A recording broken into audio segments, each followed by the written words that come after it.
पत्रकारों को कुछ नहीं समझते वो तो कोई पॉलिसी सुबह बना देंगे पत्रकारों के लिए भी। सुबह उठेंगे, कहेंगे नहीं पत्रकारों ये देखिए हमारे इज्जत पर ये कर रहे हैं, ये पॉलिसी बना दिया, इसके बाहर नहीं जा सकते। ये उस सिस्टम को नोचते हैं, खरोचते हैं, उसके जैसा व्यवहार करते हैं। और हमारी दिक्कत यह है कि हम सभी सब मिलकर के उनको सम्मान देते रहते हैं, उनसे सवाल नहीं करते हैं, सवाल नेता को करने लगते हैं।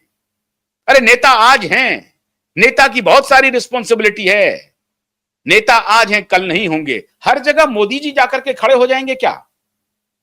ट्रेन कैसे चल रहा है, मोदी जी खड़े हैं। बस कैसे चल रहा है, मोदी जी खड़े हैं। हां, कुछ गलती तो है पॉलिसी के लेवल पर। अगर ये सारी बातें हो रही हैं और मोदी जी को इतना लंबा अनुभव हो गया है एडमिनिस्ट्रेशन के, अब वो नए नहीं हैं, अब तो वो समझ गए हैं सारी बात को, तो फिर दो तीन बातें तो उनको समझनी पड़ेगी कि ये मोनोपोली क्यों हो रही है एयरलाइंस में, टेलीकम्युनिकेशन में। ये मोनोपोली क्यों है? ये दोनों आवश्यक सेवाएं हैं, इसमें मोनोपोली होती जा रही है। और पोर्ट में मोनोपोली हो गया आपने, ये आपने किया। ये सवाल तो लोग पूछेंगे मोदी जी आपसे। पूरा पोर्ट एक ही कंपनी के पास है। अगर किसी पोर्ट को कोई कब्जा कर लिया तो आपके पास कोई रास्ता नहीं है। ठीक है, अभी वोडाफोन और आइडिया बैंकरप्ट हो रहा था तो आपका उसमें 49% स्टेक है, मतलब भारत सरकार का 49% स्टेक का मतलब क्या हुआ? भारत सरकार को कुछ पेनल्टी जमा करनी थी वोडाफोन और आइडिया को, तो पेनल्टी जमा नहीं कर सका, तो उस पेनल्टी के एवज में भारत सरकार ने उसमें स्टेक लिया हुआ है, तो 49% स्टेक है। पेनल्टी जिस दिन जमा कर देगा उस दिन स्टेक खत्म हो जाएगा। पेनल्टी की एवज में वो स्टेक है जो उनको चुकाना था, नहीं चुकाया तो स्टेक हो गया। 49% स्टेक में क्या हुआ कि कोई बाबू वहां बैठा हुआ है, वो चला रहा होगा। बाबू चला रहा है तो वोडाफोन आइडिया की स्थिति देख ही रहे हैं, भगवान संभाले उनको। जो स्टेट ओन्ड टेलीकम्युनिकेशन कंपनी का किया, बीएसएनएल का किया, एमटीएनएल का किया, वो पूरी दुनिया ने देख लिया। मोदी जी आए थे, उनसे अपेक्षा थी कि जो उन्होंने गुजरात इलेक्ट्रिकल डिपार्टमेंट जो था उनको उन्होंने प्रॉफिट में लाया था, तो उम्मीद थी कि ये भारत सरकार की वो कंपनी जो नवरत्न कंपनियां हैं, जो अच्छा काम कर रही हैं, इनको आगे बढ़ा सकती है। उसमें टेलीकम्युनिकेशन तो इनके लिए समझिए कि पैसे का बड़ा खदान हो सकता है। इन्होंने उसको एक प्रकार से जिंदा नहीं किया, मर गई बीएसएनएल। कांग्रेस ने पहले मारा और ये सरकार ने भी मार दिया, और इस सरकार को मारने के लिए मजबूर कर दिया ये जो परीक्षा पास करके आने वाले ब्यूरोक्रेट हैं, वही। तो जिनको हींग लगे ना फिटकरी, माल हो चोखा, रंग हो चढ़े चोखा, तो उनको हींग फिटकरी नहीं लगनी है, क्योंकि वो पतली गली से निकल जाएंगे। ठीकरा फूटेगा मोदी पर, ठीकरा फूटेगा प्रधानमंत्री पर, सरकार पर, कैबिनेट मिनिस्टर पर। तो मैं बार बार कह रहा हूं कि मोदी को अपने आंख कान खोलने पड़ेंगे। आप मोनोपोली को आगे मत बढ़ाइए। और इससे क्या कर रहे हैं आप? अपोजिशन को भी झुंझुना दे रहे हैं। अपोजिशन इसलिए आपके ऊपर आरोप लगा रहा है कि सरकार कॉर्पोरेट घरानों के सामने घुटने टेक रही है। ये टेकने की आवश्यकता नहीं है। आप स्वस्थ कंपटीशन करिए। सब कुछ आप 2-3-4 घरानों को अगर आप दे देंगे, जैसा एयरलाइंस में हुआ, इंडिगो की ये हैसियत नहीं होती। अगर इंडिगो के पास 20% 25% शेयर हुआ होता तो फौरन से पेशतर वो ये काम कर लेती, क्योंकि तब कंपटीशन होता। इनको ये मालूम था कि 65% तो हम शेयर कर रहे हैं, हमारी उड़ानें हैं सब जगह। अगर हमने 1 दिन 2 दिन बंद कर दिया तो कोहराम मच जाएगा, मच गया। और अगर आप आज हमारे यहां ऐसी कोई पॉलिसी होती कि भाई नहीं, अभी कह रहे हैं कि हम फलाने रूट पर हम कर्टेल कर रहे हैं, इस रूट पे ऑपरेशन नहीं कर सकता, इस रूट पे ऑपरेशन नहीं कर सकता, हम स्वस्थ कंपटीशन को बढ़ाएंगे। आप एक तरफ दूसरे को मारते जा रहे हैं या वो खुद मरते जा रहा है, उसमें ब्यूरोक्रेट की क्या भूमिका है, ये सब देखना पड़ेगा। माननीय अमिताभ कांत की और विक्रम सिंह मेहता की और एम दामोदरन की, ये क्या कर रहे हैं, इन सबको देखना परखना पड़ेगा ना। तो परखिए आखिर क्या बात है कि ब्यूरोक्रेट्स यहां से छोड़ते हैं और इन बड़ी बड़ी कंपनियों के बोर्ड ऑफ डायरेक्टर्स में सीधे चले जाते हैं। अरे टाटा ट्रस्ट में भी है मेंबर एक आईएएस। तो ये लोग वही काम करते हैं कि वहां से लोगों को बुलाते, इसलिए नहीं कि they have best brain, no, ये इनके दिमाग की वजह से, इनके इंटेलिजेंस की वजह से, इनके आईक्यू की वजह से नहीं आता, या इनके अनुभव की वजह से नहीं आता है। शुद्ध और शुद्ध काम है सरकार के साथ दलाली करना। आपको मैं ये लेमन शब्दों में ये कहता हूं, इनका काम सिर्फ यही है। लाइजनिंग जो होता है कि हम ऑफिसर आ गए हैं साहब, हम बैठे हुए हैं, कोई क्राइसिस हुआ, अरे अमिताभ जी को बोलिए ना। अमिताभ जी कौन भाई? नीति आयोग के चेयरमैन शेरपा, उन्होंने फोन किया सारे सेक्रेटरी, एविएशन सेक्रेटरी को कि जरा देख लो यार, इसको थोड़ा ढील कर दो, 5 दिन का कर दो। 5 दिन में करोड़ों रुपए का बारे न्यारे हो जाएंगे। एक सप्ताह का भी अगर किसी को रिलीफ मिल जाए, इतनी बड़ी कंपनी को, 22,000 करोड़ की कंपनी को एक सप्ताह का रिलीफ मिल जाए, उसी में सैकड़ों करोड़ बारे न्यारे हो जाएंगे। और सैकड़ों करोड़ में से 2 करोड़ का डील अगर अमिताभ जी के पॉकेट में चला गया तो व्हाट इज रॉन्ग? इसीलिए ये मोटी पैकेज पे जाते हैं। आपको एक और किस्सा सुनाते हैं। ये मैं एक दफा ये जो टेलीकम्युनिकेशन के जो एक सीईओ हैं, उसके साथ यहीं पर बैठा था, इससे थोड़ी दूरी पर जहां मेरा ये स्टूडियो है उसके आसपास ही कहीं बैठा था। तो वो कह रहे थे कि हमने कहा कि साहब आप लोग अपने सैलरी को कैसे जस्टिफाई करते हैं, इतना मोटा मोटा तनख्वाह मोटी तनख्वाह लेते हैं। उन्होंने कहा यार हम लोग तो तनख्वाह लेते नहीं है। हमने कहा कैसे?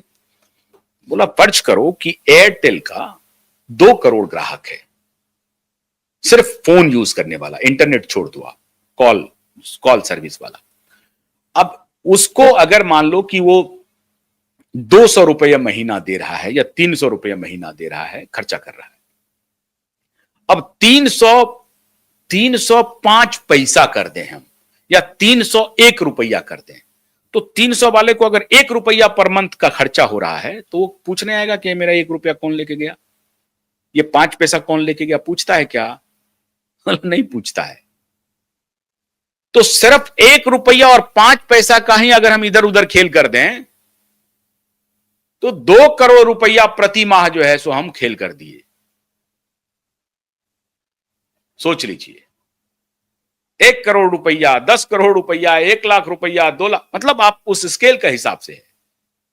तो ये जो आ गया वो पैसा, हम कहते हैं साहब मुझसे आप मुझे सैलरी मत दो, हम खुद ही अपने सर्विस से निकाल लेंगे, ये पैसा मैं कर दूंगा, लेकिन इसकी लिबर्टी आप दे दो 5 पैसे का खेल करने का। तो हमको आपको पता भी नहीं चलता है, ये काम हो जाता है। अब ये मैं इसकी पुष्टि नहीं कर रहा हूं कि यही बात हो रही होगी, लेकिन ऐसी चर्चा थी, कि ऐसा भी हो सकता है, होता होगा। अब इसी से आप कल्पना कीजिए कि कॉरपोरेट कंपनियां कैसे चल रही हैं, कैसा व्यवहार कर रही हैं, और किस प्रकार से आज लोग परेशान हो रहे हैं।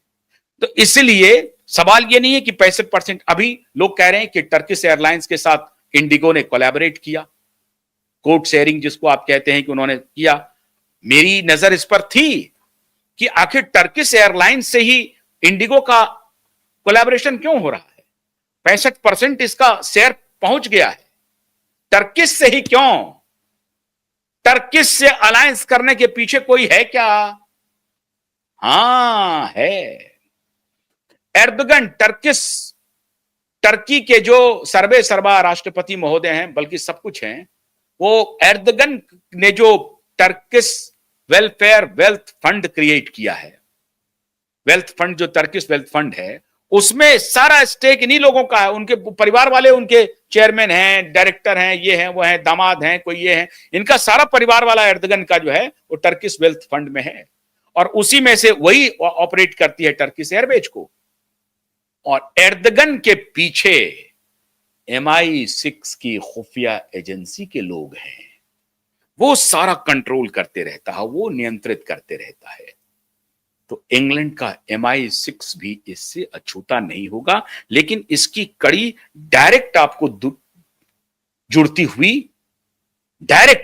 जुड़ती हुई मुझे दिखाई पड़ रही है कि टर्किश से इनका क्या कोलैबोरेशन हुआ, MI6 और टर्की के बीच में क्या रिलेशन है। इस पर मैं बहुत विस्तार से वीडियो बता चुका हूं। मैं फिर बता रहा हूं कि MI6 के जो इंटेलिजेंट जो MI6 के जो डायरेक्टर थे, चीफ थे, डायरेक्टर जनरल, वो अभी उनका 2025 में वो रिटायर हुए हैं। इसके पहले 2014 से 2017 तक वो टर्की में एम्बेसडर थे। एम्बेसडर, वहां पर एजेंट को एम्बेसडर ही कहा जाता है, कूटनीतिज्ञ ही कहा जाता है, वो एम्बेसडर थे। और उन्होंने ही उस दौरान काफी रिकंस्ट्रक्ट किया। एर्दोगन को बहुत मजबूत करने में उनकी बड़ी भूमिका है, क्योंकि उनको मालूम है कि हम टर्की को मजबूत करेंगे तो इस इलाके में हम एक पावर बैलेंस बना करके चल सकते हैं। तो उसमें उन्होंने टर्की में दिमाग लगाया है। अब टर्की से ये इंडिगो का जो अलायंस है, निश्चित रूप से कहीं ना कहीं MI6 की कुछ ना कुछ भूमिका होगी, जो और शोध करने के बाद पता चलेगी। डीप स्टेट के लोग यहां पर काम कर रहे हैं। एक डच इंडिगो का CEO है जो ये कहता है कि भारत मेरा दूसरा घर है, भारत ही घर है। अच्छी बात है, उस पर मैं अभी कोई शक नहीं कर रहा हूं। लेकिन सवाल यह है कि ये सारे लोग जो बोर्ड ऑफ डायरेक्टर्स में है, स्वयं राहुल भाटिया, उनको भी तो मालूम होगा कि भाई हमको अभी क्रू मेंबर्स को अपॉइंट करने हैं, इस गाइडलाइन से हमें बाहर नहीं जाना है। इस गाइडलाइन की पूर्ति हम नवंबर 2025 तक कैसे करेंगे? 2 साल का वक्त है। नहीं किया। इस सबके पीछे ये जो ब्यूरोक्रेटिक सेटअप है, ये जिम्मेदार है। इंडिगो तो जिम्मेदार प्रथम दृष्टया है ही है, लेकिन ये जो असली सरकार है, ये जो ब्यूरोक्रेट्स हैं, इनको मोदी जी को पहचानना पड़ेगा, इनके खिलाफ क्रैकडाउन करना पड़ेगा, इनके खिलाफ एक्शन लेना शुरू करना पड़ेगा, वरना ये दामाद के तरह बैठे रहेंगे, पैरासाइट के तरह बैठे रहेंगे और हमारी देश की जनता त्राहिमाम करती रहेगी। तो अगर आप त्राहिमाम से बचना चाहते हैं तो ये जो असली सरकार है, इसके ऊपर नियंत्रण अत्यावश्यक है। आज भी कैंसिल हो रहा है, पता नहीं ये कैंसिल का दौर कब तक चलेगा। वैसे वो कह रहे हैं कि कल तक खत्म हो जाएगा, थोड़ा धीरे धीरे खत्म हो रहा है, कल तक खत्म हो जाएगा। तो क्या खत्म हुआ? क्या उन्होंने क्रू मेंबर को अपॉइंट कर लिया? क्या किया? या 2026 तक का जो मिल गया है, फरवरी 2026 तक का जो टाइमलाइन मिल गया है, उसकी वजह से इनको लाभ हो रहा है? ये सब आने वाले दिनों में देखना पड़ेगा। लेकिन ये सभी अलार्म है कि हर सेक्टर में ये जो असली ब्यूरोक्रेसी है, उसको आपको नियंत्रित करना पड़ेगा, उसको आंसरेबल और ट्रांसपेरेंट दोनों बनाना पड़ेगा। बहुत बहुत शुक्रिया। नमस्कार।